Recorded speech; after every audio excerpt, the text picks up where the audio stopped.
সাহাবীদেরকে ডাক দিয়ে বলে, সাহাবীরা রে কি হয়ে গেল? বলে, নবী গো দেখছেন এই মহিলারে কত না বুঝাইলাম, কত না শুনাইলাম, এই মহিলা বুঝে না, মানে না, শুনতেও চায় না। এত ছোট বাচ্চা নিয়ে আসছে, কেমনে গো তারে যুদ্ধে আমরা নিব? আল্লাহর নবী বলেন, মা গো কিসের জন্য আপনি আসছেন? মহিলা ডাক দিয়ে বলে, আল্লাহর পয়গম্বর, গতকালকে আপনার সাহাবী বেলাল আযান দেয় হাইয়া আলাল জিহাদ। আগো নবীজি, গত যুদ্ধে আমার স্বামী আপনার সঙ্গে যুদ্ধের ময়দানে গেছি, আপনারা ফিরে আসলেন, আমার স্বামী আর যুদ্ধের ময়দান থেকে ফিরে আসলো না, শাহাদাত বরণ করছে। আজকে বেলাল কয়, মদিনার মাদেরকে ডাইকা ডাইকা বলে, কারা পারবি হাসরের মাঠে শহীদের মা হইয়া দাঁড়াইতে? আগো নবীজি, হাসরের মাঠে শহীদের মা হইয়া দাঁড়াইতে চাই, কিন্তু আমার ঘরের ভিতরে উপযুক্ত কোন সন্তান নাই গো, এই জন্য এই বাচ্চা নিয়ে আসছি, পাঠায়া দেন যুদ্ধের ময়দানে। আল্লাহর নবী চোখ দিয়া পানি ছেড়ে দিছে, এত ছোট বাচ্চা কেমনে যুদ্ধের ময়দানে নিয়ে যায়? নবী তাকায়া দেখে কত ভালোবাসা, কত মহব্বত জান্নাতের প্রতি তাদের কি পরিমাণ আগ্রহ। আল্লাহর নবী বলেন, মা গো এত ছোট বাচ্চা যুদ্ধের ময়দানে নিয়ে কি কাজে লাগাবো? কোনো কাজে আসবে না, তরবারির চেয়েও তোমার ছেলে অনেক খাটো, কোন কাজে লাগাবো, কোন কাজে ঢুকাবো? মহিলাটা বলে, নবী গো আমি জানি আমার এই সন্তান যুদ্ধের ময়দানে কোনো কাজে আসবে না, তবে একটা কাজে আসবে। ওগো নবীজি, আমার সন্তানটারে যদি আপনি যুদ্ধের ময়দানে নিয়ে যান, কাজে লাগবে, কাজে লাগবে। কারণ আপনি যুদ্ধে গেলে বেঈমানরা আপনাকে উদ্দেশ্য করে একের পর এক তীর মারতে থাকবে, চতুর্দিক দিয়ে আপনাকে লক্ষ্য করে তীর মারবে। এই তীর আটকানোর জন্য একটা ঢালের প্রয়োজন, যে ঢাল দিয়ে আপনি তীরগুলো আটকাবেন, একটা ঢালের প্রয়োজন। ওগো নবীজি, আমার সন্তানটারে আপনি যুদ্ধের ময়দানে ঢাল স্বরূপ ব্যবহার করবেন। সুবহানাল্লাহ। আমার যুবক ভাইরা আল্লাহর নবীকে বলে, নবী গো ডাইনে দিয়া তীর মারবে, বামে দিয়া তীর মারবে, আমার সন্তানটার দুই হাতে ধইরা তীরগুলা ডান দিকে আটকাবেন, বাম দিকে আটকাবেন। আমার সন্তানের বুকটা জাজরা হয়ে যাক, আমার কোনো কষ্ট নাই, কিন্তু আল্লাহর নবীর শরীরে যেন একটা তীরের আঘাত না পড়ে। আমার যুবক ভাইরা দিলের গান লাগায় শুনেন, ইমানের পাওয়ার কারে কয়, ইমানের পাওয়ার কারে কয়, তারা জান্নাত পাবে না তো আমরা পাবো। সাদা বাজারও দাবি ইমানদার, টেন্ডার বাজারও দাবি ইমানদার, দুর্নীতি বাজারও দাবি হলো ইমানদার। তাহলে এখন আমরা একটু মিলান তো, আমি হুজুরেরও দাবি ইমানদার, তাহলে বেনামাজি, সুদখোর, ঘুষখোর সবাই নিজেরে কি দাবি করে? ইমানদার। তো দাবির বেলায় তো সবাই ইমানদার। মানে আপনারাই বলেন এই দাবি কি জান্নাত পাওয়া যাইব? আল্লাহ কি কইছে? ইন্নাল্লাযীনা আমানু ওয়া আমিলুস সালিহাত, তোমরা ঈমান আনো, নেক আমল করো। তাহলে আমরা তো সবাই নিজের ঈমানদারি দাবি করলাম, এই ঈমান দিয়া কি জান্নাতুল ফিরদাউস পাওয়া সম্ভব? তাহলে আমরা কি ঈমান আনবো? আল্লাহ বলছে, এটা আল্লাহ বলে দিয়েছে, আমিনু কামা আমানান নাস, আমিনু কামা আমানান নাস, তোমরা ঈমান আনো ওই মানুষদের মতো। ওই মানুষ বলতে কাদেরকে বুঝাইছে? আল্লাহ হয় ঈমান আনো ওই মানুষদের মতো যারা ঈমানের পরীক্ষা ফার্স্ট ডিভিশনে পাস করছে। কথা কি বুঝতেছেন? এই জায়গাটা না বুঝলে সামনের আলোচনা বোঝা কঠিন হবে। ঈমান তো আমরা আনছি, এটা হলো আমাদের দাবি, কিন্তু আল্লাহ হয় এই ঈমান না, যারা ঈমানের পরীক্ষায় পাস করছে তোমরা এদের মতো ঈমান আনো। তাহলে আমরা এদের মতো, এরা কারা? আল্লাহ বলছেন, হয় আমিনু কামা আমানান নাসের ব্যাখ্যা ফেরাউনের বউ আসিয়া হতে পারে, আমিনু কামা আমানান নাসের ব্যাখ্যা আব্দুল্লাহ বিন তামের হতে পারে, আমিনু কামা আমানান নাসের ব্যাখ্যা সাহাবায়ে কেরাম। কথা কি বুঝতেছেন? কারণ দাবি দিয়া ইমানদার হওয়া যায়। আমরার দেশে যদি ইমান মাফার কোন থার্মোমিটার থাকতো, দরবারটা লাগলো নইলে কথা কই না দি কেমন লাগতো আপনাদের বোঝাই।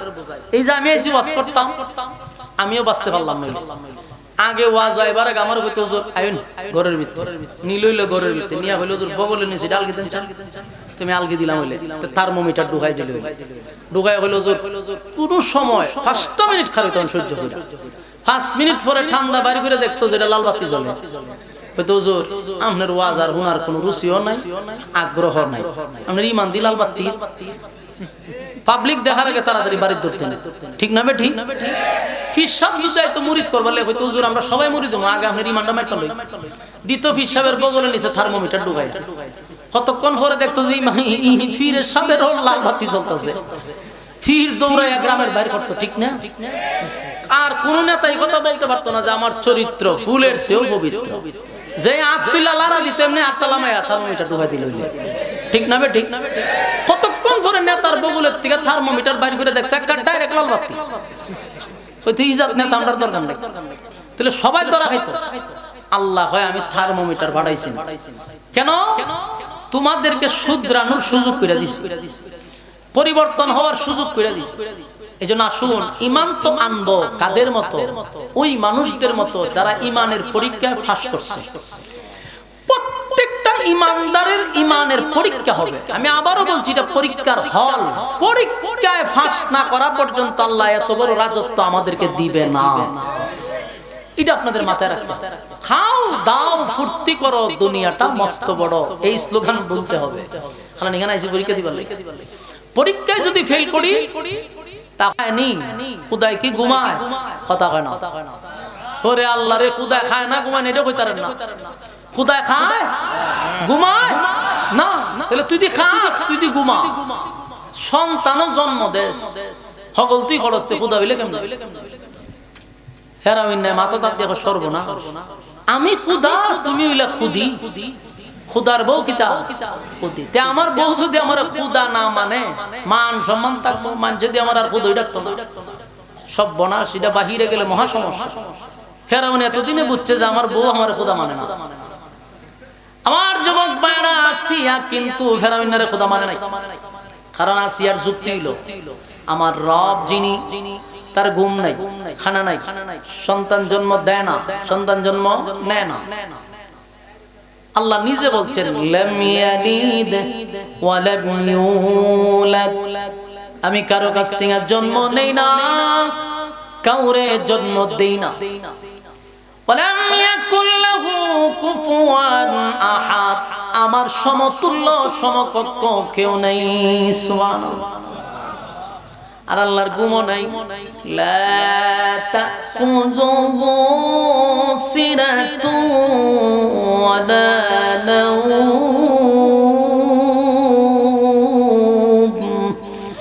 লা তাখুযুহু সিরাতুন ওয়ালা নাওম, আমার ঘুম নাই, আমার তন্দ্রা নাই, আমার খাওয়ান নাই, আমার সন্তান জন্ম দেও না, সন্তান জন্ম নেও না, এই আমার শুরু নাই, আমার শেষ নাই।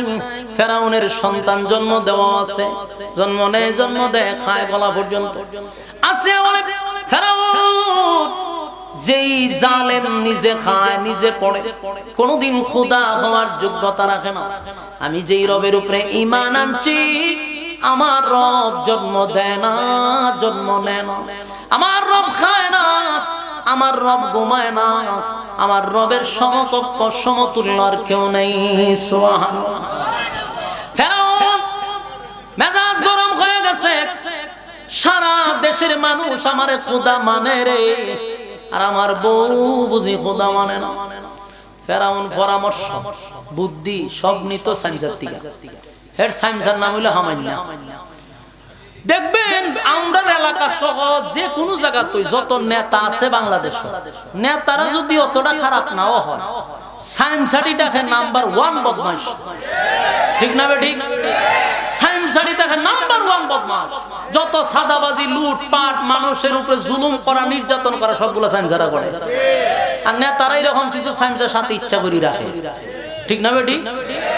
এই জন্য সবসময় সাইমসারি খারাপ থাকে। তো ফেরাউনের সাথে থাকতে হইলো হামাইনা। বুদ্ধি সব নিত হামানের কাছ থেকে গিয়া হয় দোস্ত লক্ষণ খারাপ বলে কি বলে বেটা আমার খুদা এই এখন থাকবো কি থাকবো না আমি চিন্তাতে আছি বলে কি বলে আমার খুদিয়ে আমার খুদা মানে না হামাইন না হয় দোস্ত এটা তো মারাত্মক সমস্যা যদি এটা দেশের মানুষ জানে তো তোর খুদায় গিরি যাইব হয়তো এখন কি করো তো এর বন্ধু এর বুদ্ধি দিছে যা আসিয়ারে শাস্তি দিতেই ছোটখাটো শাস্তি না বড় শাস্তি জিগা কি শাস্তি দিতে আসিয়া যেহেতু সবসময় ইজ্জতের ভয় পায় আসিয়ারে মানুষের সামনে উলঙ্গ করে দিতে নাউজুবিল্লাহ চিন্তা করেন সাইমসাই কি বুদ্ধি দিছে ফেরাউন না হয় একবার বুদ্ধি খারাপ না চিন্তা করেন এর বলে বুদ্ধি ভালো লাগছে আমার যুবক ভাইরা একটা কথা মাথায় রাখবেন আসিয়া সাধারণ কোন মহিলা না আসিয়া সাধারণ কোন মহিলা না পৃথিবী বিখ্যাত 4 জন মহিলার মধ্যে আসিয়া হলো একজন সুবহানাল্লাহ আসিয়া সাধারণ কোন মহিলা না কিন্তু ফেরাউন আসিয়ারে গ্রেফতার করছে মানুষের সামনে আসিয়ারে পেরাক মারছে হাতে পেরাক মারছে পায়ে পেরাক মারছে জীবন্ত মানুষের হাতে পায়ে যদি পেরাক মারে রে বলুন সহ্য করা যায় হাতে পায়ে পেরাক মারছে শুধু তাই নয় অসংখ্য মানুষের সামনে আসিয়ার কাপড় সরায় উলঙ্গ করে দিছে আসিয়া একটা চিৎকার দিয়া বলে মালিক ইজ্জতের জন্য ঈমানের জন্য ফেরাউন আমার ইজ্জত নিয়ে গেছে আল্লাহ আমার ইজ্জতের বিনিময়ে মৃত্যু পর্যন্ত আপনি আমার ঈমানের উপরে অটল রাখবেন আসিয়া আসমানের দিকে তাকায় বলে মালিক এই জালেমের জুলুম থেকে আপনি আমারে হেফাজত করেন ফেরাউন এত নির্যাতন শুরু করছে আসিয়ার উপরে বারবার হয়ে আসিয়ারে দেশের মানুষ আমারে খোদা মানে একবার তুই খোদা বলে স্বীকার কর আমি তোরে ছেড়ে দেই আসিয়া হয় জীবন যেতে পারে তোর মতো জালেম রে খোদা মানি না আমার যুবক ভাইরা আল্লাহ কিন্তু বলছে আমিনু কামা আমানান নাস ঈমান আনো ওই মানুষদের মতো যারা ঈমানের পরীক্ষায় উত্তীর্ণ হইছে ঈমানের পরীক্ষায় যারা পাস করছে তাদের মতো তোমরা ঈমান আনো তাদের মতো ঈমান আনো ঈমানের পরীক্ষায় কিন্তু পাস করছে রে ঈমানের পরীক্ষায় কিন্তু পাস করছে ফেরাউন একটা সময় আসিয়া যখন তারে খোদা মানে না শরীরের চামড়াগুলি টেনে টেনে ছিঁড়ে ফেলা হচ্ছে দুলালপুরের বাইরা একটু দিলের কান লাগায়া শুনেন আর বালিশের লোকে মাথা লাগায় আবার চিন্তা করে জীবন্ত মানুষের শরীর থেকে যদি চামড়া তুলে ফেলা হয় সহ্য করার মতো ক্ষমতা কি আমাদের আছে আসিয়ার শরীরের চামড়াগুলি তুলে ফেলা হয় এরপর আসিয়া ঈমান ছাড়ে না একটা পর্যায়ে আসিয়া আসমানের দিকে তাকায় হয় মালিক এই জালেমের জুলুম আর বরদাস্ত করতে পারি না আল্লাহ আপনার পাশে আমার একটা ঘর বানায়া দেন আল্লাহ আপনার পাশে আমার ঘর বানায়া দেন আপনার কাছে আমার নিয়ে যান ফেরাউন বড় একটা পাথর লইয়া আসিয়ার সামনে আসছে আসিয়ার মাথায় ফেলে দিবে তাকায়া দেখে আসিয়া আসমানের দিকে তাকাইয়া তাকাইয়া মুস্কি মুস্কি হাসে সুবহানাল্লাহ ফেরাউন কয় আসিয়া গো এই মুসিবতের ভিতরে কিভাবে তোমার মুখ দিয়া হাসি আসে মুস্কি মুস্কি হাসতেছ শরীরের চামড়া পর্যন্ত উঠায়া দিলাম আসিয়া ডাক দিয়া কয় ফেরাউন আমি যা দেখি তুই তা দেখছ না আমি আমার মালিক রে বলছিলাম মালিক আপনার পাশে একটা ঘর বানায়া দেন মালিক আপনার পাশে আমারে নিয়ে যান আমি আমার মালিক আমার কথা শুনলো আমার চোখের সামনে জান্নাতের বালাখানা মালিক তুলে ধরলো আমি জান্নাতের নাজ নিয়ামত দেখতেছি আনন্দে আমি আর টিকতে পারতেছি না এই পৃথিবীর প্রতি আমার কোনো মায়া নাই আমি আমার মালিকের কাছে যেতে চাই ফেরাউন বড় একটা পাথর আসিয়ার মাথায় মেরে দিছে আসিয়া শাহাদাত বরণ করছে কিন্তু ঈমান দেয় নাই সুবহানাল্লাহ ঈমান আনো, ঈমান আনো, ঈমান আনো ওই মানুষদের মতো যারা ঈমান আনছে, ঈমানের পরীক্ষায় পাস করছে।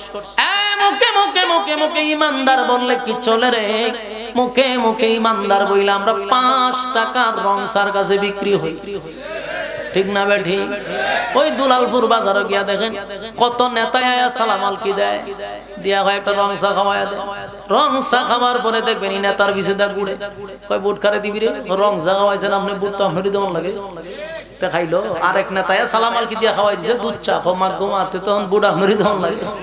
কিছুক্ষণ পর আরেকজনে হয় আরে কফি মেরে দেয়, দিছে কফি খাওয়াইয়া বুট খারে দিবে, সব বনাস প্রমোশন বাড়ছে, সারা জীবন রং টানছি, ওখানে আপনি কফি খাওয়াই দিছে, বুট আপনি ফেলেন। চিন্তা করেন 3 নেতার একটু শিখিয়ে দিছে, বুটের আগের রাত্রে 500 টাকার কাছে বিক্রি গেছে, ঠিক না বে ঠিক? এই হলো আমাদের ঈমানের অবস্থা। আর সাহাবায়ে কেরাম জীবন দিল, ঈমান দেয় নাই, জীবন দিছে ঈমান দেয় নাই। আমার যুবক ভাইরা, আল্লাহ কয় ঈমান আর নেক আমল লইয়া যদি কবরে আসস, ওয়াদা দিলাম আমি আল্লাহ তোদেরকে জান্নাত দিব। ছোটখাটো জান্নাত নয়, জান্নাতুল ফিরদাউস। সুবহানাল্লাহ। আমার যুবক ভাইরা, যতক্ষণ না পর্যন্ত জান্নাতের প্রতি আকর্ষণ না থাকবে, যতক্ষণ না পর্যন্ত জান্নাতের প্রতি আমাদের লোভ না আসবে, কসম খোদা, ততক্ষণ না পর্যন্ত আমরা পরকালের কাজ করতে পারবো না।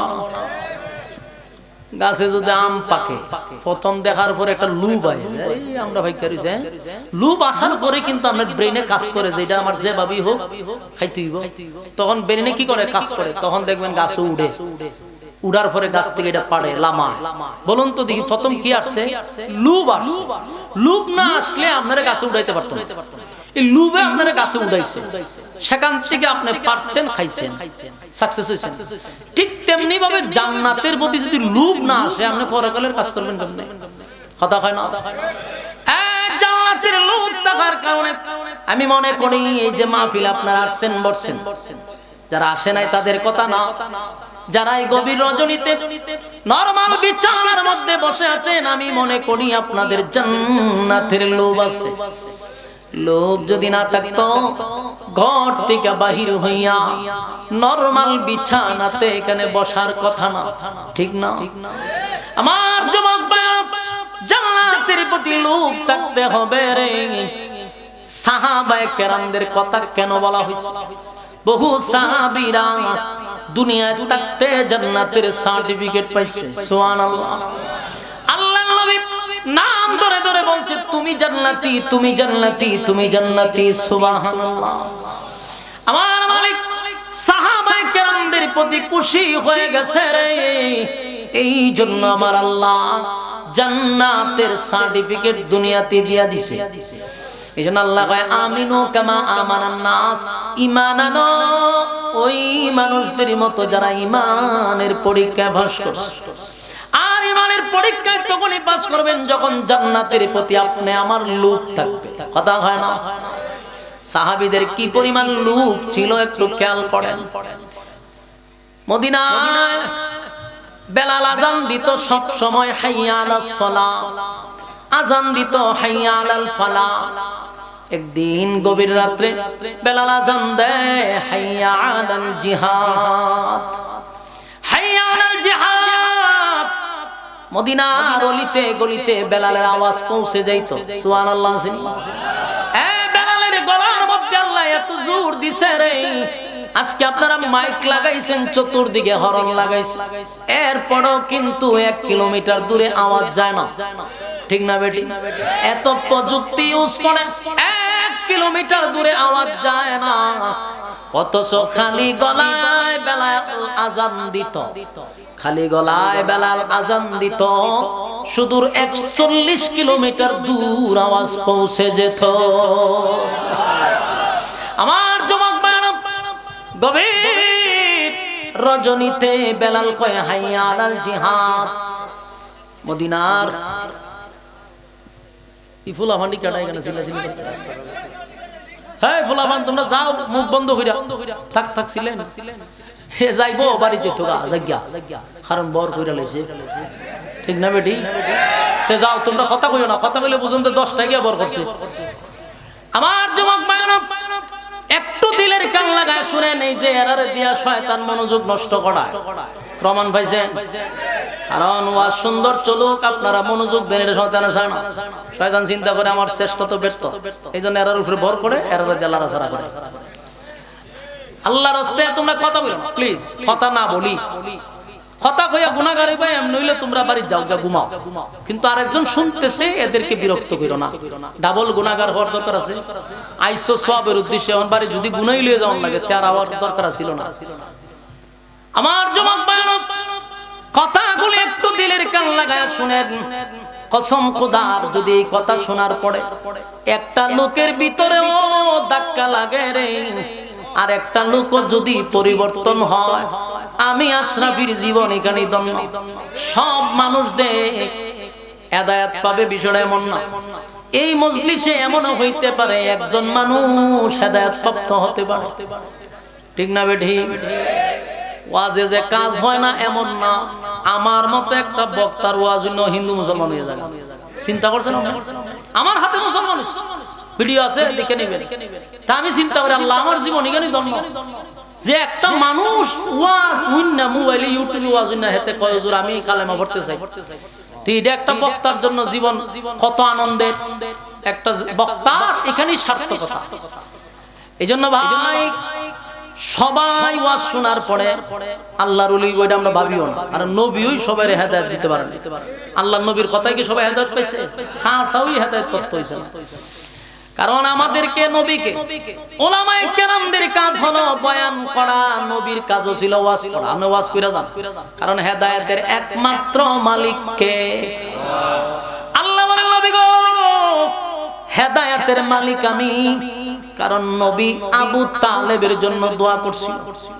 আবু তালেবের সামনে, লাশের সামনে নবী চাচা মরণাপন্ন, পয়সা পয়সা কান্না শুরু করছে। আল্লাহ বাবার আদর পাই নাই, আমার চাচা আমারে বাবার মতো লালন পালন করছে, বুকে জড়াইয়া ঘুমাইছে, চাচা নিজে না খাইয়া আমারে খাওয়াইছে, সেই চাচা জাহান্নামে জ্বলবে, আমি নবী কেমনে বরদাস্ত করব? আল্লাহ দেন আমার চাচারে হেদায়েতটা দিয়া দেন। আমার নবী চোখ দিয়া পানি ছাড়ছে, চাচারে আপনি হেদায়েত দিয়া দেন। চাচার কানে কানে গিয়া কয় চাচা শুধু টুট লড়াই একবার আমারে শোনায়া দেন, কিয়ামতের কঠিন ময়দানে আপনি চাচারে না লইয়া আমি নবী জান্নাতে যাব না।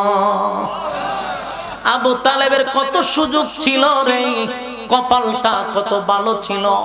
চাচা যখন জবান লড়ায় না, আল্লাহর নবী পাগল হয়ে গেছে। এই মুহূর্তে যদি চাচা মারা যায় বেঈমান হইয়া, আমার চাচা জাহান্নামের আগুনে জ্বলবে, আমি নবী বরদাস্ত করতে পারি না। বারবার চাচারে কয় চাচা শুধু আমার কানে লাগায়া দেন, আপনি শুধু একটা শব্দ খালি বলেন, আমি ওয়াদা দিলাম আপনারে তুইয়া জান্নাতে যাব না। চাচা কালেমা পড়ে না, আল্লাহ আয়াত নাজিল করে বলেন বন্ধু আপনারে হেদায়েত দেওয়ার জন্য পাঠাই নাই, আপনারে হেদায়েতের মালিক বানায়া পাঠায় নাই। আপনার কাজ হইল ওয়াজ করা, হেদায়েত কারে দিব কারে দিব না এটা আমি আল্লাহর একক সিদ্ধান্ত। আমার যুবক ভাইরা, আমি বক্তা যদি গড়াগড়ি কইরা কাইন্দা আপনারা সামনে ওয়াজ করি লাভ হবে না, কারণ হেদায়েতের মালিক কে? এই জন্য কাদেরকে হেদায়েত দেয়? কারণ যারা হেদায়েত চায়। কথা হয় না? এক আবু জাহেল এবং উমরের জন্য দোয়া করছে আল্লাহর নবী। আল্লাহর নবী দোয়া করছে, কিন্তু উমরে হেদায়েত দিল, আবু জাহিলারে হেদায়েত দিল না কেন? উমরের বিষয় আর আবু জাহেলের বিষয় দুইটার মধ্যে আলাদা। কারণ আবু জাহেল সব জেনে শুনে মানে না, উমর না জানা মানতো না, জানার পরে গ্রহণ করছে। আবু জাহেল জানার পরেও গ্রহণ করে নাই। আমার যুবক ভাইরা, তাই আপনাদের হাতে পায়ে ধরে বলি, কথাগুলি যদি দিলের কান লাগায় শুনেন, আর যদি মনে মনে চিন্তা করেন আল্লাহ আমি আপনার কাছে হেদায়েতের ভিক্ষা চাই, তাহলে যে কোনো মানুষের কথায় আল্লাহ হেদায়েত দিতে পারে। কারণ কেউ তো আর হেদায়েতের মালিক না, সিদ্ধান্ত কে নিবে? আল্লাহ আল্লাহর সিদ্ধান্ত, আল্লাহর সিদ্ধান্ত চূড়ান্ত সিদ্ধান্ত, কিন্তু বান্দা যদি চায় আল্লাহ ফিরায়া দেন। আমার যুবক ভাইরা, সাহাবায়ে কেরাম জান্নাতের প্রতি তাদের লোভ ছিল। লোভ থাকার কারণে আল্লাহ দুনিয়ায় সার্টিফিকেট দিয়েছে। বলছিলাম বেলাল প্রতিদিন কয় হাইয়া আলাস সালাহ, হাইয়া আলাল ফালাহ, কিন্তু একদিন বেলাল কয় হাইয়া আলাল জিহাদ। মদিনার অলিতে গলিতে আওয়াজ পৌঁছে গেছে রে, আওয়াজ পৌঁছে গেছে। এর মধ্যে একটা বিধবা মহিলা ঘরের ভিতরে ছিল। বিধবা মহিলা, স্বামী নাই, সন্তান নাই, উপযুক্ত কোনো সন্তান নাই। মহিলাটা হঠাৎ করে শুনে বেলাল কয় হাইয়া আলাল জিহাদ, কে আছো রে মদিনার, কে আছো? নবী বেঈমানদের সঙ্গে যুদ্ধে অংশগ্রহণ করবে। কেউ যদি তোমরা নবীর সঙ্গে যেতে চাও, মসজিদে নববীর মধ্যে চলে আসো, ফজরের পরে যুদ্ধের ময়দানের দিকে রওনা হবে। এইভাবে যখন এলান দিতেছিল আর বলতেছিল, মদিনার কোন মা যদি থাকো তোমাদের সন্তানকে পাঠায়া দাও, কিয়ামতের ময়দানে শহীদের মা হইয়া উঠবা। কে তোমরা শহীদের মা হইয়া দাঁড়াইতে চাও? এইভাবে যখন স্লোগান দিতেছিল, একজন মহিলা বিধবা, স্বামী নাই, ঘরের ভিতরে বেলালের কথা শুইনা কান্না শুরু করছে। এমন কান্না শুরু করছে, বালিশ ভিজে গেছে, কানতে কানতে বালিশ ভিজায়া দিছে। পাশেই ছিল একটা ছোট বাচ্চা 7 বছরের। এই বাচ্চা ঘুম থেকে জাগ্রত হয়ে গেছে মার কান্না শুইনা। ডাক দেয়া হয়, মা গো, গভীর রজনী, কেন তুমি কান্দো? বাবার কথা বুঝি তোমার স্মরণ হয়ে গেছে? মহিলা কয়, না বাবা, তোমার বাবার কথা স্মরণ হয় নাই। তাহলে মা কোনো ব্যথা পাইছো? না, কোনো ব্যথা পাই নাই। এই গভীর রজনীতে মা গো, তোমার কান্না শুনে আমি ঘুম থেকে জাগ্রত হয়ে গেছি। ও মা, বালিশ ভিজায়া দিলা, কিসে তোমারে কান্না, কিসে তোমারে চোখ দিয়া পানি বাইর পড়ে? কোন ব্যথা তোমার ভিতরে যে তুমি চোখের পানি ছেড়ে বালিশ ভিজায়া দিলা? মহিলা ডাক দিয়া বলে, বাবা রে, ওই দেখ বেলাল ডাকতেছে, নবীর সঙ্গে বেঈমানের যুদ্ধ। বেলাল ডাকতেছিল, মদিনার মাদেরকে ডাকতেছিল, কিয়ামতের কঠিন ময়দানে শহীদের মা হইয়া কারা দাঁড়াইবা, তোমাদের সন্তানদেরকে বাটায়া দাও। মহিলা কয়, তোমার বাবা গত বছর যুদ্ধের ময়দানে গিয়া শাহাদাত বরণ করছে। আরে সন্তান, আমি কেন কান্দি? এই মদিনার কত মা তাদের সন্তান যুদ্ধের ময়দানে পাঠাবে, তারা শাহাদাত বরণ করলে কিয়ামতের কঠিন ময়দানে আল্লাহর সামনে কত মা শহীদের মা হইয়া দাঁড়াবে। আমার কপাল ভালো না, আমার একটা উপযুক্ত সন্তান নাই যে আমি যুদ্ধের ময়দানে পাঠাবো, কিয়ামতের ময়দানে শহীদের মা হইয়া দাঁড়াবো। এই ব্যথায় ব্যতীত হইয়া আমি কান্দি। সুবহানাল্লাহ। জান্নাতের প্রতি তাদের কত লোভ, জান্নাতের প্রতি তাদের কত আকর্ষণ।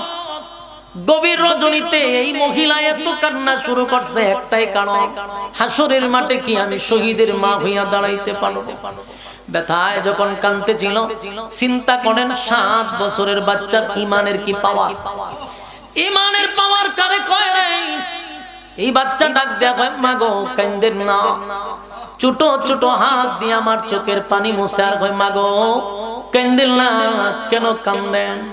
ও মা, আমি আসি না, আমি যুদ্ধের ময়দানে গিয়া শহীদ হয়ে যাব, কিয়ামতের ময়দানে তোমার শহীদের মা বানায়া দিব। একটা জবান বন্ধ রাখবেন না, জোরে কোন আল্লাহু আকবার, আরো জোরে কোন আল্লাহু আকবার। এই ইমানের আওয়াজ দিয়ে বল আল্লাহু আকবার। সাহাবীদের ইমান,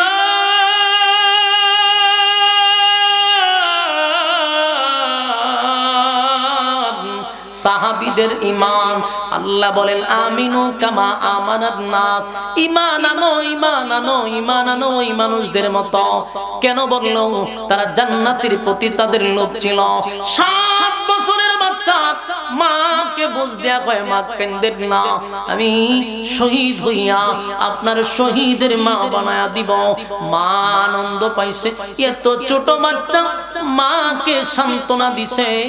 ডাক দেয়া হয়, মা গো আমার লইয়া যান নবীর দরবারে। মা ডাক দেয়া বলে, বাবা রে নাবালক, এত ছোট বাচ্চা যুদ্ধের ময়দানে তো এলাও করবে না। ছোট বাচ্চা কয়, মা গো আপনি আমার লইয়া যান, নবীর সঙ্গে আমি কথা বলবো। সুবহানাল্লাহ। মা সকালবেলা মসজিদে নববীর মধ্যে সাহাবায়ে কেরাম নামাজের পরে সবাই লাইনে দাঁড়াইছে। লাইনে দাঁড়াইছে যুদ্ধের ময়দানে অংশগ্রহণ করবে।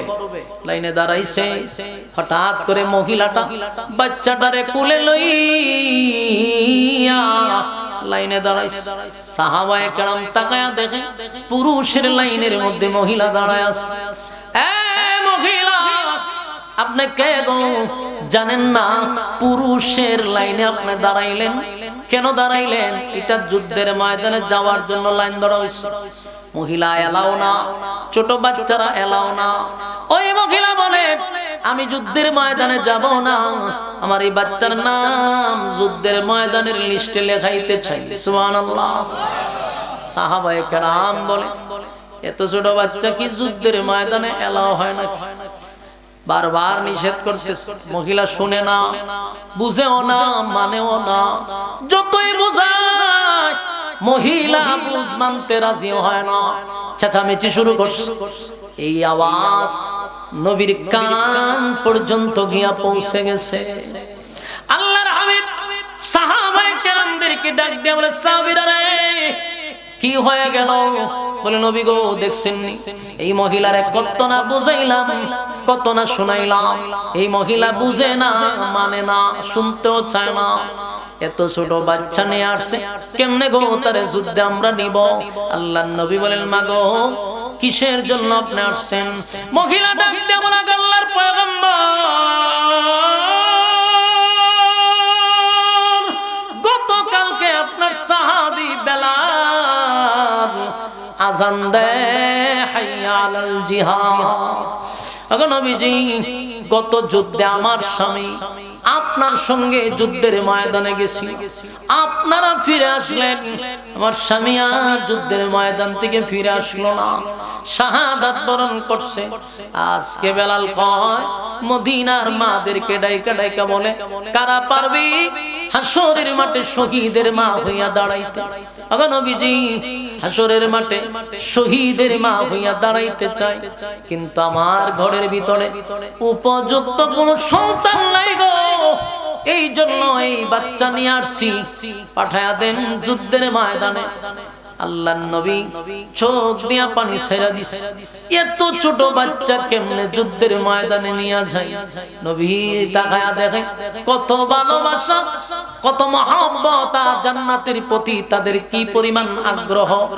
আল্লাহর নবী বলেন, মা গো এত ছোট বাচ্চা যুদ্ধের ময়দানে নিয়ে কি কাজে লাগাবো? কোন কাজে আসবে না, তরবারির চেয়েও তোমার ছেলে অনেক খাটো, কোন কাজে লাগাবো, কোন কাজে ঢুকাবো? মহিলাটা বলে, নবী গো আমি জানি আমার এই সন্তান যুদ্ধের ময়দানে কোনো কাজে আসবে না, তবে একটা কাজে আসবে। ওগো নবীজি আমার সন্তানটারে যদি আপনি যুদ্ধের ময়দানে নিয়ে যান, কাজে লাগবে, কাজে লাগবে। কারণ আপনি যুদ্ধে গেলে বেঈমানরা আপনাকে উদ্দেশ্য করে একের পর এক তীর মারতে থাকবে, চতুর্দিক দিয়ে আপনাকে লক্ষ্য করে তীর মারবে। এই তীর আটকানোর জন্য একটা ঢালের প্রয়োজন, যে ঢাল দিয়ে আপনি তীরগুলো আটকাবেন, একটা ঢালের প্রয়োজন। ওগো নবীজি আমার সন্তানটারে আপনি যুদ্ধের ময়দানে ঢাল স্বরূপ ব্যবহার করবেন। সুবহানাল্লাহ। আমার যুবক ভাইরা আল্লাহর নবীকে বলে, নবী গো ডাইনে দিয়া তীর মারবে, বামে দিয়া তীর মারবে। আমার সন্তানটারে দুই হাতে ধইরা তীরগুলা ডান দিকে আটকাবেন, বাম দিকে আটকাবেন। আমার সন্তানের বুকটা জাজরা হয়ে যাক, আমার কোনো কষ্ট নাই, কিন্তু আল্লাহর নবীর শরীরে যেন একটা তীরের আঘাত না পড়ে। আমার যুবক ভাইরা, দিলের কান লাগায় শুনেন, ইমানের পাওয়ার কারে কয়, ইমানের পাওয়ার কারে কয়। তারা জান্নাত পাবে না তো আমরা পাবো, কথা হয় না? এই জান্নাতের প্রতি আকর্ষণ, জান্নাত চায় রে, তারা জান্নাত চায়, জান্নাত চায়। আল্লাহ কয় আমিনু কামা আমানান নাস, ঈমান যদি আনতে হয় তাদের মতো ঈমান আনো। তারা ঈমানের পরীক্ষায় পাস করছে, ঈমানের পরীক্ষায় পাস করছে। দাবির বেলায় যেই দাবি আমরা করি, আমরাও নিজের ঈমানদার দাবি করি, আমরাও নিজের নেককার মনে করি। এই দাবি দিয়া জান্নাতুল ফিরদাউস তো দূরের কথা, নরমাল জান্নাতের গ্রানটুকু আমাদের জুটবে না। ঠিক? এবার চিন্তা করেন, মহিলাই কথা বলার পর আল্লাহর নবী আশ্চর্য হয়ে গেল। এরপরও মহিলাটারে নবী বুঝাইছে, বুঝাইয়া কইছে, মাগো আপনার ছেলে বড় হোক, আমি তারে যুদ্ধের ময়দানে নিব, এখন নিয়ে কোনো কাজে আসবে না। মহিলা তার সন্তানটারে নিয়ে বাড়ির দিকে রওনা দিছে। সন্তানটা মারে জিগায়, মা কোথায় লইয়া যান? বলেন নবী না বুঝাইলো তুমি বড় হইলে যুদ্ধের ময়দানে যাইবা। এই সন্তান ডাক দিয়া বলে, মাগো আমি না তোমার সঙ্গে ওয়াদা করছি তোমারে শহীদের মা বানাবো, তাহলে আমারে তুমি ছেড়ে দাও, আমি নবীর সঙ্গে কথা বলবো। এই ছেলে দৌড়াইয়া আল্লাহর নবীর সামনে গিয়ে দাঁড়াইছে। দাঁড়ায় কয়, হুজুর আমারে কি একটু কথা বলতে দিবেন? আল্লাহর নবী তাকায়া দেখে এত ছোট বাচ্চা, নবীর সামনে গিয়া কয়, আপনি কি আমারে কথা বলতে দিবেন? আল্লাহর নবী তারে জড়ায়া দিরা বলে, কি কথা বলতে চাও? ওগো নবীজি, আমার মা যখন চুলাতে আগুন ধরায়, আমি বৈশা বৈশা দেখি কেমনে চুলাতে আগুন ধরায়। ওগো নবীজি, চুলার ভিতরে কিন্তু আগুন ধরানোর আগে বড় লাকড়ি ঢুকায় না, ছোট ছোট লাকড়ি গুলা আগে ঢুকায়। ছোট লাকড়ি দিয়া যখন চুলার ভিতরে আগুন ধরে যায়, আগুনটা ধরে যাওয়ার পরে বড় বড় লাকড়ি ঢুকায়। ওগো নবীজি, যুদ্ধের ময়দানে আপনি আমার মতো ছোট একজন সাহাবীকে ছেড়ে দেন, আমি শহীদ হইয়া যুদ্ধের ময়দানের আগুন ধরায়া দিব। একটা জবান বন্ধ রাখবেন না, জোরে কোন আল্লাহু আকবার। এই ঈমানের আওয়াজ দিয়ে বলেন আল্লাহু আকবার। সাহাবীদের ঈমান, এই কথা শোনার পরে আমার নবীর চোখ দিয়া মুক্তার দানার মতো পানিগুলা পড়তেছিল। নবী জড়াইয়া দইরা তারে চুমু দেয়ার কয়, এত ভালোবাসস, আমি নবীর জন্য তোদের এত মায়া, এত মহব্বত। আল্লাহর কাছে নবী দোয়া করে। আমার যুবক ভাইরা, এই হলো নবীদের সাহাবীদের ঈমানের পাওয়া, এই হলো তাদের জান্নাতে যাওয়ার প্রতিযোগিতা, এই হলো জান্নাতের প্রতি তাদের লোভ। এই জন্য আল্লাহ বলেন, আমিনু কামা আমানান নাস, ঈমান আনো তাদের মতো যারা ঈমানের পরীক্ষায় ফার্স্ট ডিভিশনে পাস করছে। আমার যুবক ভাইরা, মুখে মুখে মুখে মুখে যদি দাবি করে আমি ঈমানদার, এই ঈমান দিয়া জান্নাত পাওয়া সম্ভব না। তাই ঈমান আনতে হবে সাহাবীদের মতো।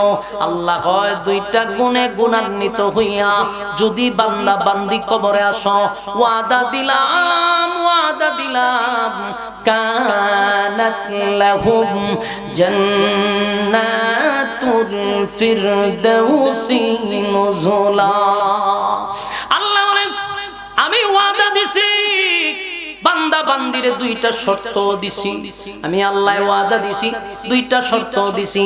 এই গুণে গুণান্বিত যদি হইতে পারো, সম্মানের অভাব নাই, মর্যাদার অভাব নাই। আল্লাহ কয়, মানুষ দুইটা গুণে গুণান্বিত হয়, দুই গুণের কারণে মানুষের সম্মান আর মর্যাদা ফেরেশতাদের চেয়েও বেশি হয়। সুবহানাল্লাহ। এক, ওয়ালাকাদ কাররামনা বানি আদম, আল্লাহ কয় মানুষের যে সম্মান আর মর্যাদা কাউরে দেই নাই। তবে মানুষ সম্মানী হয় কখন? যখন ঈমান এবং নেক আমল থাকে। ঈমান নাই, নেক আমল নাই, ওই মানুষটা কুত্তা বিলার চেয়ে নিকৃষ্ট হয়। ঈমানের পাওয়ারের কারণে মানুষের সম্মান ফেরেশতাদের চেয়ে বেশি। ঈমান নাই, নেক আমল নাই, ওই মানুষটা কুত্তা বিলার চেয়ে নিকৃষ্ট।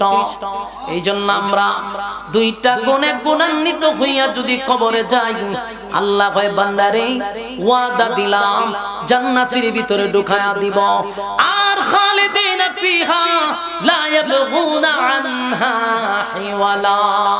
জান্নাতীরা জান্নাতের ভিতরে ঢোকার পরে আর বাহির হতে চাইবে না। আল্লাহ কয় আমিও ঘোষণা দিলাম জান্নাতীরা জান্নাতে যাওয়ার পরে এত কিছু পাবে, এত নিয়ামত পাবে, যেই নিয়ামত দুনিয়ায় থাকতে কোনদিন তারা পায় নাই, পাবেও না, নবী রাসূলগণকে আমি দেই নাই। এই নিয়ামত জান্নাতে ঢোকার সাথে সাথে বান্দাদেরকে এমনি দিয়া দিব। সুবহানাল্লাহ। এক নাম্বার হলো দুনিয়াতে যেই নিয়ামতটা আমরা কখনো পাবো না কিন্তু প্রতিদিন চাই। কি আশ্চর্য কথা! প্রতিদিন চাই কিন্তু সবাই জানি এটা পাবো না, কিন্তু চাই, পাবো না। এর মধ্যে একটা হলো আমরা কেউ মরতে চাই না। কথা হয় না? কেউ মরতে চাই না কিন্তু মরা লাগবে। কথা হয় না? আমরা কি কেউ মরতে চাই কিন্তু মরা লাগবে। প্রতিদিন বলি আল্লাহ হায়াত বানায়া দেন। আমরা তো এমন না যে আর মরবো না, মরতে হবে। প্রতিদিন চাই যেন মরণ না হয়, কিন্তু মরতে হবে। আল্লাহ কয় জান্নাতে ঢোকার সাথে সাথে ওয়াদা দিলাম আর কোনদিন মরবি না। আর মরণ নাই, মরবি না, মরবি না। দুই নাম্বার হলো আমরা কেউ বৃদ্ধ হতে চাই না। কথা দি হইনা আপনারা? বৃদ্ধ হইতে চান? দাড়ি যদি সাদা হয় এটারে রং দিয়া খালা করে, কইরাও বেচারা জোয়ান হইতো চায়, ঠিক না বেঠি? একটা চুল যদি পাকে এটারে চিরুনি তল্লাশি করে, সারা দিন দেখবেন আয়নার সামনে গিয়ে এটারে তুকায় বের করে, এরপরে টাইনা ছিঁড়ে যেন চুল ফাঁকা না দেখা যায়, ঠিক না বেঠি? আমরা বুড়া হতে চাই না, বৃদ্ধ হতে চাই না, কিন্তু বৃদ্ধ হতে হবে, ঠিক না বেঠি? আল্লাহ কয় জান্নাতে ঢোকার সাথে সাথে আর কোনদিন বৃদ্ধ হবি না। 24, 25, 32 বয়স হবে, কোনদিন বয়সটা 33 হবে না। সুবহানাল্লাহ। বয়স যার 32 আর কোনদিন 33 হবে না, কারণ জান্নাতের শুরু আছে কিন্তু শেষ নাই। এজন্য বয়স বাড়বে না, আর বুড়া হবেন না। ইয়াদ রাখবেন যেটি আমরা চাই এটা কিন্তু পাবো না দুনিয়ায়। পাবেন? আপনারা কি ওয়াজ শুনতে চান? বলেন আর পাইবেন? জওয়ান হইতে পারবেন? তাহলে এটি চাই কিন্তু ভাই না। 3 নাম্বার হলো কালো মানুষ যারা আছে মরণ পর্যন্ত তার একটা আফসোস থাকে যে আল্লাহ আমারে খালা বানাইছে। মনের মধ্যে কত আফসোস, একটু সুন্দর যদি হইতাম। মক্কা মদিনার ইমাম সাহেব বারা কইরা যদি 1 মাস ঘর আটকায়া দোয়া করেন, বলে হুজুর বাংলাদেশের হুজুরদের প্রতি আমার কোনো বিশ্বাস নাই, হুজুর আপনারা বাহির থেকে আনছি দোয়া করতে থাকেন, টাকা পয়সা যা লাগে গুরু বৈশ যা লাগে সব দিন দোয়া করেন, আমি যেন গুমতি কইটা দিয়ে দল হয়ে গেছি। খবর লইব হয় কথা কইলা দি তাম পৃথিবীর মানুষ দিয়া যদি দোয়া করেন কালো মানুষ কোনদিন সুন্দর হয়? যদি সুন্দর হইতো হযরত বেলাল সুন্দর হয়ে যেত। তাহলে কালো মানুষের আফসোস সুন্দর হতে চায়, এটার আফসোস ছেলেদের থেকে মেয়েরার বেশি, ঠিক না বেঠি? খালা মাইয়া ইদানিং সব দলা হয়ে যেতেছে, ঠিক নি? আপনারা এখন সুন্দর হয় না কিন্তু এরা সুন্দর হয়ে যেতেছে। কি ক্রিম বাইরিছে, খালা মাইয়া সব দল হয়ে গেছে। তবে লক্ষণ ভালো না। আল্লাহর উপর দিয়া যখন ফোন দিতে শুরু করে দেয় তখন ফল কিন্তু খারাপ হয়। এটা দলা হইতে তাতে সেবেত হয়ে যায়। হঠাৎ করে দেখা যায় মুখ কামড়ায় এত রাখছে, এরপরে ডাক্তারের দল লইয়া ডাক্তারের পরীক্ষা করে দেয় স্কিন ক্যান্সার হয়ে গেছে। কি দাও মাইয়া ভান সাদা দে হইতাছ, এরপরে পরীক্ষা করে দেখবি চামড়ার মধ্যে স্কিন ক্যান্সার। আল্লাহর উপর দিয়ে ফোন দিতে কইরো, যে চামড়া দিছে শুকরিয়া আদায় করা দরকার, ঠিক না বেঠি? খালা হইলে কি তা মানছে নিত না, জোড়া তল্লা মিলেই রাখছে। তুমি খালা বেডি সুন্দর হইলো যে জামাই ভাইবা, এ খালা থাকলেই জামাই ভাইবা, লেখা হয়ে গেছে, ঠিক না বেটি? কিন্তু তুমি যখন আল্লাহর উপরে ফোন দিতে শুরু করে দিছ, তখন স্কিন ক্যান্সার, ঠিক কইছে না বেটি? এই যে মানুষের আফসোস, কেন মানুষ সুন্দর হতে চায়, তামাম পৃথিবীর উজুর দিয়া দোয়া করে লেখা হইতো না, খালা খালো, ঠিক না বেটি? আল্লাহ কয় জান্নাতে ঢোকার সাথে সাথে ওয়াদা দিলাম ইউসুফ নবীর মতো সুন্দর বানায়া দিব। আল্লাহ ইউসুফ আলাইহিস সালাতু ওয়াস সালামকে পৃথিবীর অর্ধেক সুন্দর দিছে রে, ইউসুফ নবীর মতো সুন্দর বানায়া দিব, সুবহানাল্লাহ। কিন্তু দুনিয়াতে হবে না। এখন খাটো মানুষ যারা সারাদিন দোয়া করলে কি 2 ইঞ্চি লাম বইব? হ্যাঁ, কথা কই না দি, 2 ইঞ্চি লাম বইব? তাহলে যে আফসোস মরা পর্যন্ত থাকবে। আল্লাহ কয় যতই দোয়া করস 2 ইঞ্চি লম্বা করতাম না। তাহলে জান্নাতে ঢোকার সাথে সাথে আল্লাহ কয় কমপক্ষে 60 হাত লম্বা বানায়া দিব। এবার মানুষের আফসোস, যার কণ্ঠ নাই, কণ্ঠ না থাকলেও এর মনে মনে আফসোস আছে না নাই? কথা কই না দি, কত আফসোস কণ্ঠ না দেখলে বেটা বুঝে। এক বেচারা বিয়া করছে, বউ খুব সুন্দর, বাপ হইলো বেচারা শিল্পপতি, তে ফুল হইলো একটা, এমন খালার খালায় তা 80 দিলে দাঁত দেখা যায়। তো খালা হইলো অসুবিধা কি? আমরা বাংলাদেশ টেকা থাকলে বউর অভাব নাই, ঠিক বাড়ির গিয়া হইলে অসুবিধা নাই। এই মিয়া টেকা ওলার বউর অভাব আছে, কারণ মাইয়া ফান সব বুড়া বাড়েন তাদের বিয়া হইতেছে। সোশ্যাল মিডিয়াতে দেখি এটা আপনারা তে ফুলা বানে বালা জানে, সব বুড়া বেটা মইরা জায়গা হের কাছে গিয়ে মাইয়া ফান, এত স্মার্ট মাইয়া ফানকে বিয়া বই জায়গা, কারণ টেকা আছে। আর এত স্মার্ট ফুলা ফান ঘরের পিছে পাশে বুড়া পিছে আর জিগাওয়ান কেন? এটা টাকার খেলা, ঠিক না বেঠি? খালা ফুলা বাপের টেকা আছে, মাইয়া ভাইছে সুন্দর, ফুলায় তো বাসর রাত্রে বউ দিকে বেহুশ, বাপরে বাপ, বাপরে বাপ, বাতি সার ওইটা এমনি জ্বলে রইছে। তো বেচারা তো খুব খুশি, বউ যখন চোখ মেলছে দেহে মাগ গোমা সীতা বা কিথারে তুইও তো খালা গেরে, বউ জামাই দিকে শুরু করছে চিল্লা, তে খানতেছে, হে তো শরমাইতেছে সব বনাস, বউ যে খানতেছে, যদি ভাষের মানুষ বাড়ির মানুষ শুনে তো ইজ্জত কে আমার থাকবো? তে মাথা তাতে বউ খান্দন দরকার নাই, মা বাপ ছেড়াইছে, তোমার মনের মধ্যে অনেক কষ্ট, বউ আমি একটা গান কই তোমার। দেহে চোখ বন্ধ করে বউরে গান শোনাইতেছে, এ মনে করছে মনের দুঃখে খানতেছে, কিন্তু এর সেরা দিকে যে খানতেছে এটা বুঝতে পারছে না। এ চোখ বুঝা গানও টান দিছে, কতক্ষণ পরে ছায়া দেহে বউ নাই। ঘটনা কি? বউ গেল, দরজা খুললা দেহে বাইরে উল্টাইয়া ফাল্টাইয়া খানতেছে, উড়ানো কইরা খানতে জিগায়, উড়ানো কইরা খানতেছ করে, আগে তুই বালা আছে গরো খান ছিলেরই বালা, হন আমার মান সমান যা আছে এটাও শেষ করলে, তো কেড়ে খানদস বাইরে আগে খানছিলাম তোর সেরা দীক্ষা, আর ওহন খান্দি তোর গলা হইন না, তখন এ কপালের মধ্যে তাপায়, আর কপালের ঘরের কপাল, আমার সেরাও নাই গলাও নাই, ঠিক না বেটি? কণ্ঠের আফসোস আছে না নাই? আল্লাহ বলেন জান্নাতের ভিতরে যখন কোন বান্দা বান্দি ঈমান এবং নেক আমল লইয়া ডুববে, ওয়াদা দিলাম দাউদ আলাইহিস সালাতু ওয়াস সালামের মতো কণ্ঠ দিয়া দিব। সুবহানাল্লাহ। যিনি দাউদ নবীর কণ্ঠ কেমন সুন্দর জানো? দাউদ নবী তেলাওয়াত করলে উড়ন্ত পাখি জমিনে বৈশা যাইত, সমুদ্রের মাছগুলি লাফাইতে লাফাইতে দাউদ নবীর কাছে চলে আসতো। আমরা যতই টান দিয়ে মশাই আয়ে খামর মারবার লেগে, হুনবার লেগে না, ঠিক না বেটি? আর দাউদ নবী টান দিলে সমুদ্রের মাছ লাফাইতে থাকতো। সুবহানাল্লাহ।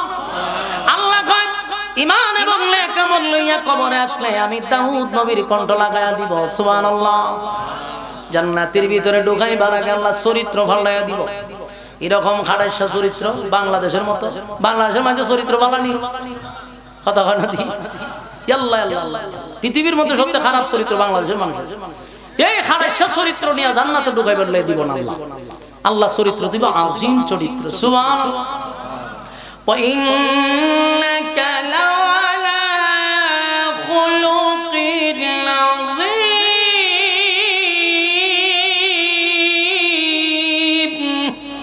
আল্লাহ আযীম চরিত্র বিশ্ব নবী মুহাম্মদুর রাসূলুল্লাহ সাল্লাল্লাহু আলাইহি ওয়াসাল্লাম। যদি চরিত্র না ফাল্টায় বিপদ আছে তো, আর একজনের হুরাই না দরজা লাগাইব, এর লাগি আল্লাহ কয় আযীম চরিত্র দিয়া দিব। সুবহানাল্লাহ। আমার যুবক ভাই, সব গুলির পিছনে হলো, সব গুণের পিছনে হলো ঈমান আর নেক আমল। কথা হয় না? ঈমান আর নেক আমল। আল্লাহ কয় আমিনু কামা আমানান নাস, ঈমান আনো ওই মানুষদের মতো যারা ঈমানের পরীক্ষায় উত্তীর্ণ হইছে। আর যদি ঈমান আর আমল লইয়া কবর আসতে পারো, কানাত লাহুম জান্নাতুল ফিরদাউসি নুজুলা। কারা কারা সেই জান্নাতে যেতে চান দুইটা হাত তুলে দেখায়া দেই। লিল্লাহি তাকবীর।